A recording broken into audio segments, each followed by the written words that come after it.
Network তার থেকে অনেক দুর্বল। জোরে বলুন সুবহানাল্লাহ। সালে আল মুয়াজ্জিন তিনি একদিন আজান দেবেন, গ্রামের মানুষের কাছে তানার এই খবরটা পৌঁছে গেল, মসজিদের মুয়াজ্জিন আজান দেবেন। মসজিদে ভালো মিনার ছিল না, মসজিদে ভালো মাইকের ব্যবস্থা ছিল না, মসজিদে বাড়িতে বাড়িতে ছাদের উপরে দাঁড়িয়ে আজান দিতে হতো। সালে আল মুয়াজ্জিন তিনি ছাদের উপরে দাঁড়িয়ে আজান দিতে শুরু করলেন। যেই না আজান দেবেন, আজান দেওয়ার আগে পাশে ছিল এক খ্রিস্টানের বাড়ি।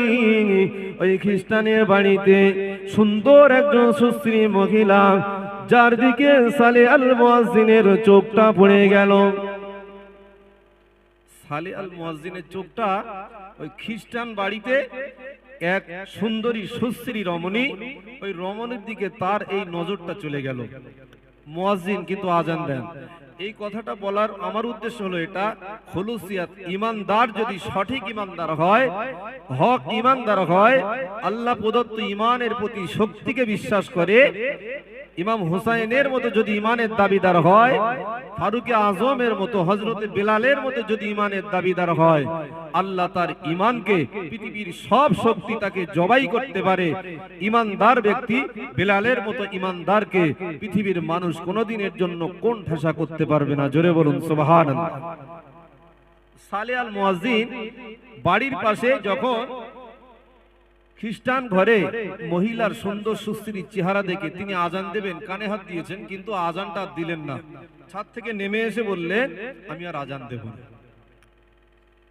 ও নওজোয়ান যুবকেরা, ও নবী পাকের গোলামেরা, সালে আল মুয়াজ্জিন মসজিদে আজান দিলেন না, নেমে পড়লেন। রাস্তায় নেমে এসে ওই মহিলার বাড়িতে চলে গেলেন।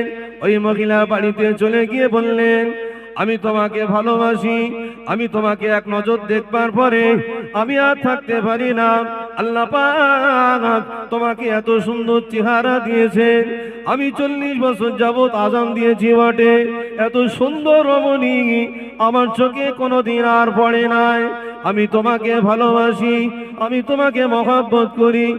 এক নজর দেখবার পরে এমন ভাবে ভালোবেসে ফেলেছিলেন। 40 বছরের আজান দেওয়া, 40 বছরের নামাজ পড়া, 40 বছরের ইবাদত করাটা তার জীবন থেকে বেরিয়ে গিয়ে একজন নারীর প্রতি আকর্ষণ হয়ে তার সব শেষ করে দিলেন।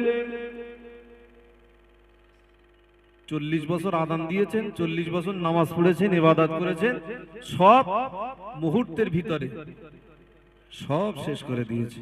আর এই পৃথিবীতে যত ফিতনা আছে, যেটা রাসূলের জামানাতে ছিল, আজও আছে, কিয়ামত পর্যন্ত এই ফিতনা কোনো দিনের জন্য সংশোধন করা যাবে না।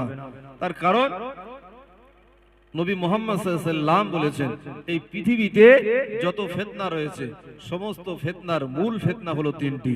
এই 3টি ফিতনা যদি মানুষকে গ্রাস করে ফেলে, এই 3টি ফিতনার মাধ্যমে পৃথিবীতে একজন মানুষ যদি সে ঈমানদার হয়, ঈমানদার হওয়ার পরেও তাকে আল্লাহর জাহান্নামে যেতে হবে। 1 নাম্বার হলো গদির লোভ। গদির লোভ, আমি সম্মানীয় হব, গদিটা আমি পাবো, যেটা কারবালাতে ইমাম হুসাইন হুজুর ইয়াজিদের বিরুদ্ধে লড়াই করেছিল। ইয়াজিদের ছিল গদির লোভ, তাই তিনি গদিতে বসেছেন, কিন্তু ইমাম হুসাইন ছিলেন ন্যায় নিষ্ঠা ইনসাফ প্রতিষ্ঠিত করবার জন্য। ইমাম হুসাইন রাদিয়াল্লাহু তাআলা আনহু তিনি যুদ্ধের ময়দানে কারবালা প্রান্তরে তিনি যুদ্ধের জন্য রাসূলুল্লাহর দ্বীনকে প্রতিষ্ঠিত করবার জন্য ইমাম হুসাইন ময়দানে দাঁড়িয়েছিলেন। জোরে বলুন সুবহানাল্লাহ। আজ আমরা ইমাম হুসাইনের উত্তরসূরি হিসাবে আমরাও ময়দানে নেমেছি, আমাদেরকেও ইমাম হুসাইনের উত্তরসূরি হতে হবে। জোরে বলুন সুবহানাল্লাহ। তো সালে আল মুয়াজ্জিন তিনি মহিলার ভালোবেসে তিনি তার সমস্ত মনের কথাগুলো বলে ফেললেন। ও জওয়ান যুবকেরা, ও নবী পাকের গোলামেরা, ও যুবকেরা, সালে আল মুয়াজ্জিন তিনি যখন মহিলার কাছে তার সমস্ত মনের কথাগুলো খুলে বললেন, মহিলা তখন বললেন, তোমার মনে মনে যে সমস্ত আশাগুলো রয়েছে, তোমার মনের সমস্ত আশা আমি সব পূরণ করে দেব, তোমার মনের সব আশা আমি পূরণ করে দেব। তবে তুমি যে মসজিদের মুয়াজ্জিন, তুমি যে মসজিদে আযান দাও, তুমি যে নামাজ পড়ো, তুমি যে রোজা রাখো, তুমি একজন মুসলমান, তোমাকে আমার এই শর্তটা যদি মানতে পারো, তাহলে আমি মহিলা তোমার জন্য আমার দেহটাকে স্বাদ করবার, ভোগ করবার জন্য দিতে পারি। এই মহিলা তিনি শর্ত দিলেন যে তোমাকে প্রথমে, আমি যে ধর্মে খ্রিস্টান, এই খ্রিস্টান হতে হবে আমাকে। খ্রিস্টান যদি হতে পারো তাহলে আমি তোমার সমস্ত মনের চাহিদাগুলো পূরণ করে দেব।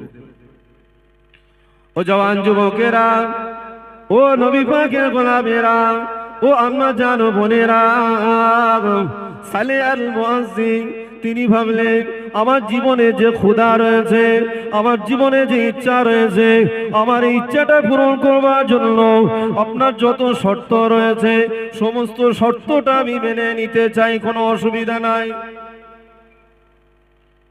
পরিপূর্ণ ইমানদার হয়, অমুসলিমদের কোন শর্ত মুসলমান সঠিক ইমানদার কোনদিন মানতে পারে না, কোনদিনের জন্য মানতে পারে না। সালে আল মুয়াজ্জিন বলছেন আপনি যে শর্ত দেবেন আমি সব শর্তই মানতে রাজি আছি।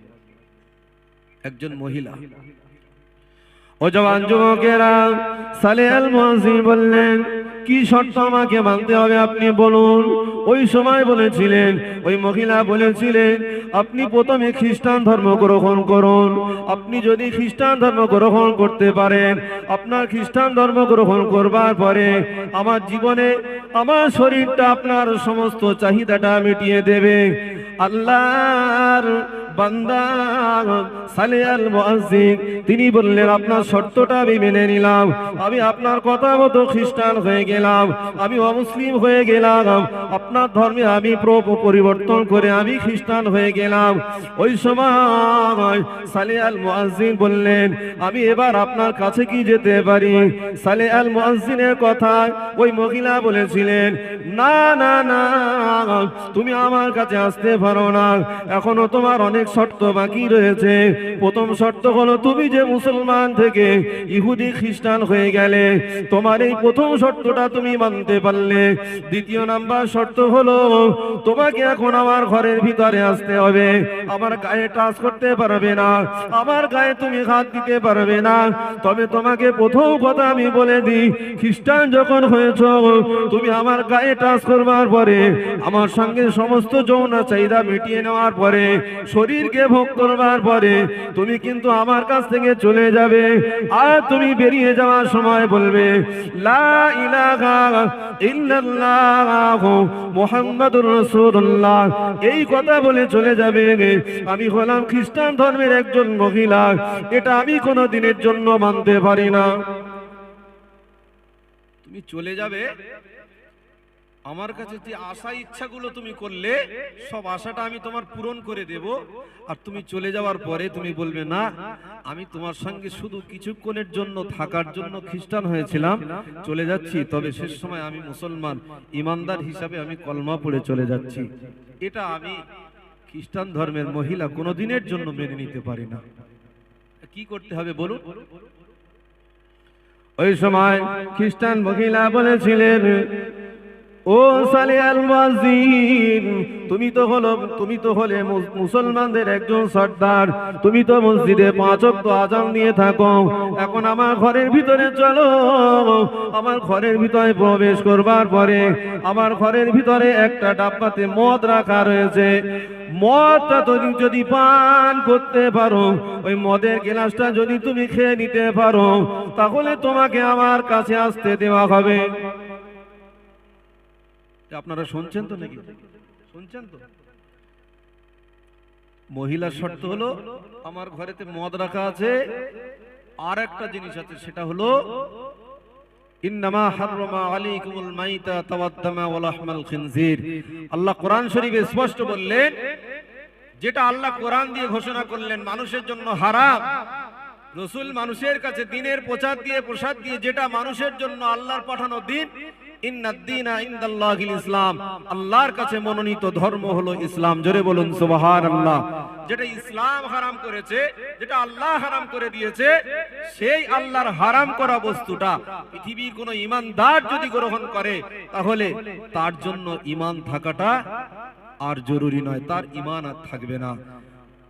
মদ খেলো, সঙ্গে সঙ্গে খিনজিরের গোশ রাখা আছে, অর্থাৎ শুয়ারের গোশ ঘরের ভিতরে রাখা আছে, ওটা যদি তুমি খেতে পারো, এই দুটো কাজ করতে পারলে আমার শরীর তোমাকে দেবে। ও জওয়ান যুবকেরা, ও নবী পাকের গোলামেরা, সালে আল মুআজ্জিন বললেন, আমি নামাজ পড়েছি, আমি রোজা করেছি, আমি আযান দিয়েছি, ইকামত দিয়েছি, আমি জীবনে যত ভালো কাজ করেছি, 40 বছরের জন্য যত কাজ আমি করেছি, আমার সমস্ত কাজটা আমি আজ থেকে সব ভুলে গেলাম। শুধুমাত্র আপনাকে চাই, আপনি যখন যেটা বলবেন, আপনার সমস্ত শক্তি, আপনার সমস্ত শর্তগুলো আমি মানতে রাজি আছি। আপনার শর্ত আমি মানতে রাজি আছি। সালে আল মুয়াজ্জিনের বললেন, শুকরের গোশত আর মদটা তুমি খেয়ে নাও। খেয়ে ফেললেন, খেয়ে ফেলে বললেন, এবার কি আমি যেতে পারি? ওই সময় সালে আল মুয়াজ্জিন যখন জিজ্ঞাসা করলেন, মহিলা বলছেন, না এখনো হবে না, তুমি এক কাজ করো, তুমি এইখান থেকে আমি তোমার সঙ্গে সম্পর্ক করব। একটু তাকবীর দেন, নারায়ে তাকবীর। আর একটু তাকবীর দেবেন না, নারায়ে তাকবীর। একটু জোরে তাকবীর দেন, নারায়ে তাকবীর, নারায়ে তাকবীর। যুবকদের আওয়াজ কোথায় গেল? একটু জোরে বলবেন না? একটু জোরে দেন। আহলে সুন্নাতুল জামাত, আহলে সুন্নাতুল জামাত, আহলে সুন্নাতুল জামাত। বড় ভাইজান হুজুর কেবলা, বড় ভাইজান হুজুর কেবলা, পীরজাদা আব্বাস সিদ্দিকী ভাইজান, জোরে বলুন জিন্দাবাদ, নারায়ে তাকবীর। লক্ষ যুবকের আইকন আমাদের বড় ভাইজান, জোরে বলুন জিন্দাবাদ, নারায়ে তাকবীর। রাস্তাটা ক্লিয়ার করে রাখবেন, রাস্তাটা পরিষ্কার রাখবেন, ভাইজানের আসতে যেন কোনো অসুবিধা না হয়। আপনারা যারা এসেছেন সকলে বসে যান, যেন আমাদের থেকে ভাইজান কোনো রকমের কষ্ট না পায়, বিয়াদবি যেন না হয়ে যায়। ছোট্ট করে এই কথাটা একটুখানি বলে দিই, ভাইজান আসছে, মদও খেলো, শুকরের গোশতটাও খেয়ে ফেললো। খেয়ে ফেলবার পরে, মদ খেলে মানুষের সেন্স হারিয়ে যায়, মাথা ঘুরতে থাকে, দেহ টলতে থাকে, রাস্তার ধারে পড়ে থাকে, আপনারা তো দেখেছেন। তো মদ খেয়ে ঠিক এইরকম অবস্থা। তো সেই সময় মহিলা বললেন যে, আপনি যদি আমার কাছে আসতে চান, এখন আরেকটা শেষ শর্ত হলো, আমার আব্বা বাড়িতে নেই, আমার আব্বা বাড়িতে নেই, আমার আব্বা গিয়েছে বাইরে, আমার আব্বা ফিরলে আমি তোমার সঙ্গে বিবাহ করব, বিবাহ করে তোমার সঙ্গে আমি আমার জীবনের সব চাহিদাটা মিটিয়ে নেব।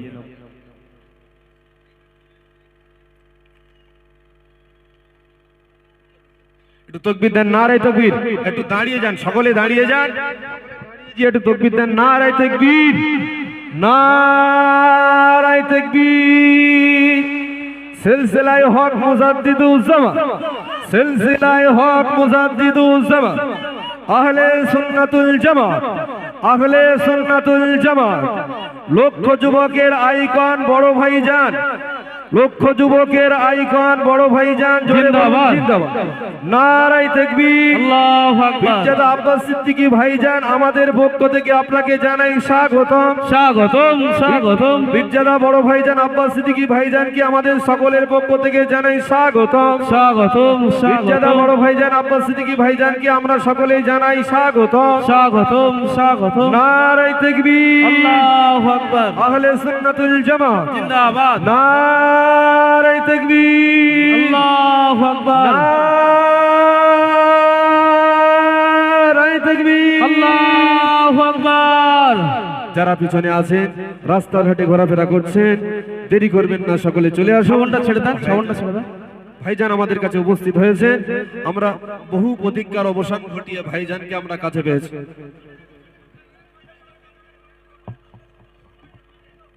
সকলে বসে যান, ভাইজান বসতে বললে তারপর বসবেন, ভাইজান বললে তারপরে বসবেন।